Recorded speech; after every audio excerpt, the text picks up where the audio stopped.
Hello everyone and welcome back to another tutorial from Gameplay Classic.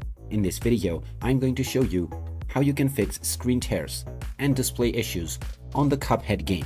So let's get started right away. First of all, open up the Cuphead game on your device. And once you are taken into the main menu, you will see the Start button along with the Options and Exit. Go into the Options page and now you will need to go into Visual. Now within this page, make sure that the correct resolution is selected for your device. You will need to choose the highest resolution that is supported by your device.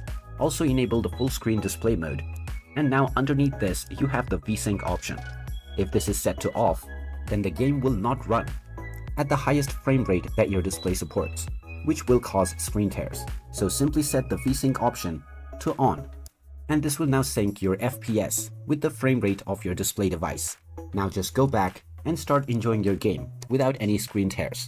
And there you have it. That is how easy it is to fix screen tears on the Cuphead game. If you find this video helpful, don't forget to hit that like button and subscribe to our channel for more useful tips and tutorials. Thanks for watching, and I will see you again in the next one.